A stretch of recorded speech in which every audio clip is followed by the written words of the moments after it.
Good evening बच्चों। राधे राधे। क्या हाल चाल है आप लोगों का? बढ़िया है ना? पढ़ाई लिखाई चल रहा है कि नहीं? देखिए, आज मैं आप लोगों के लिए एक यूज लेकर आया हूँ। Use of should. अभी तक आपने शुड का प्रयोग पढ़ा होगा, जिसमें चाहिए शब्द का प्रयोग होता है। जैसे हिंदी की अर्थ में चाहिए आता है, वर्ब के बाद तो हम लोग शुड लगाते थे। लेकिन आप लोगों को शुड का प्रयोग एक ऐसे अम, दूसरे जगह बता रहे हैं, जिसे आप देखेंगे तो एक नया ट्रांसलेशन सीखेंगे इंग्लिश में। चलिए देखते हैं ये कैसे है। देखिए, इसकी पहचान क्या होगी शुड का प्रयोग करने का। यहाँ पे लिखा है ऐसे वाक्य जिसमें, देख रहे हैं, ये पहचान है। ऐसे वाक्य जिसमें अंतिम शब्द पर ऊ की मात्रा लगा हो। अर्थात जैसे हम कोई ऐसा ट्रांसलेशन करने चल रहे हैं, हिंदी में कोई ऐसा वाक्य लिखा है जिसका अंतिम शब्द ऊ की मात्रा पर ही समाप्त हो जाए। जब ऊ की मात्रा पे समाप्त होगा तब हम शुड का प्रयोग करेंगे। लेकिन वो कैसा होगा, उसका रूल क्या होगा, अभी हम बता रहे हैं। देखिए ध्यान से। देखिए ये रूल है, जब कोई वाक्य ऊ की मात्रा पर समाप्त हो जाए, मतलब कोई अगर हिंदी का वाक्य ऊ की मात्रा पर अगर समाप्त हो जाए तो उसमें हेल्पिंग वर्ब शुड का प्रयोग करते हैं। देखिए कैसे, एग्जांपल मैं बता रहा हूं कि मैं क्या करूं, ऊ की मात्रा पे खत्म कोई अक्षर है, र र पे ऊ की मात्रा रू, कि मैं क्या करूं। अगर ऐसे ही कोई शब्द आए, मैं क्या करूं, मैं कहां जाऊं, मैं क्या खाऊं, तब के लिए ये हमको प्रयोग करना है। देखिए इसका प्रयोग इसको हम कैसे बनाएंगे। इसका अंग्रेजी में ट्रांसलेशन अगर करना हो तो मैं पहले मैं के लिए क्या लगाऊंगा, आई। लेकिन क्या करूं, पहले ये आप जानते हैं कि अगर प्रश्नवाचक शब्द बीच में आते हैं तो हमको क्या करना होता है। जैसे मैं टेंसों में बताया हुआ हूं कि प्रश्नवाचक शब्द यहाँ पे क्या क्या है, प्रश्नवाचक शब्द है। ठीक है, ये प्रश्नवाचक शब्द है। क्या क्या की अंग्रेजी हम सबसे पहले लिखेंगे। चलिए देखते हैं।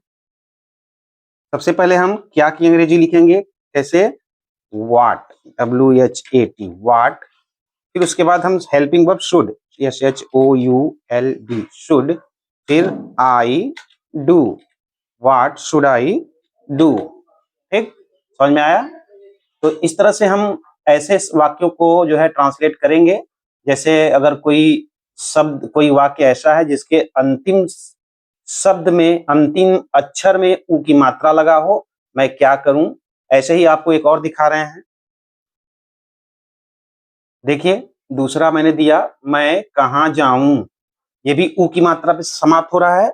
ये खुद है ऊ है, मैं कहां जाऊं, ऊ की मात्रा। अब ऐसे में जब ऊ की मात्रा पे ही समाप्त हो रहा है तो हम क्या करेंगे, शुड का प्रयोग करेंगे।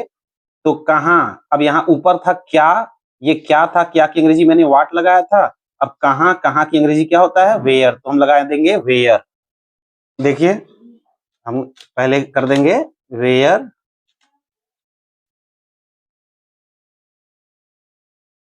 WHERE,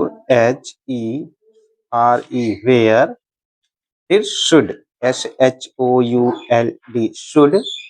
फिर आई गो, वेयर शुड आई गो। ठीक है, समझ में आ रहा है? इसी तरह से आप कोई भी अब सेंटेंस आए, कोई भी हिंदी वाक्य आए जिसमें ऊ की मात्रा पे वाक्य समाप्त होता हो, तो आप शुड का प्रयोग करके उसे बना सकते हैं।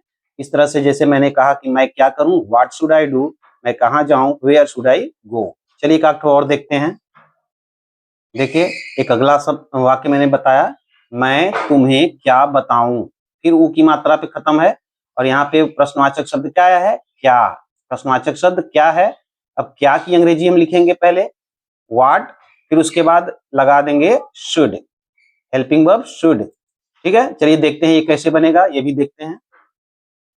यहाँ पे देखिए क्या की अंग्रेजी हम लिखेंगे व्हाट,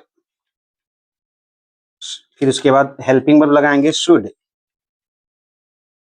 फिर उसके बाद मैं यानी आई, उसके बाद आई के बाद टेल, बताने का, टेल। फिर ऑब्जेक्ट है you, what should I tell you. ठीक है, समझ में आ रहा है, what should I tell you, मैं तुम्हें क्या बताऊं। ऐसे ही आप बहुत सारे सेंटेंस देखेंगे, आपको मिलेगा कभी भी करने को। तो इस तरह से आप ऊ की मात्रा पे समाप्त होने वाले सेंटेंस को सॉल्व कर सकते हैं। ठीक है, तो आप एक बार इसका स्क्रीनशॉट ले लीजिए। 2 पार्ट में लीजिए, एक पार्ट में ये मैं करा दे रहा हूँ। चलिए अब इसका दूसरा वाला पार्ट। यहाँ से आप एक और स्क्रीनशॉट ले लीजिए। ठीक है? तो ये था शुड का प्रयोग। वैसे तो शुड का प्रयोग साधारणतः हमने देखा है चाहिए के लिए होता है, लेकिन आपको आज शुड का प्रयोग मैंने एक तरह से और भी बताया। आप इसे ध्यान रखिए और अगर वीडियो अच्छा लग रहा हो तो इसे लाइक कीजिए, शेयर कीजिए और मेरे चैनल को सब्सक्राइब कीजिए। धन्यवाद।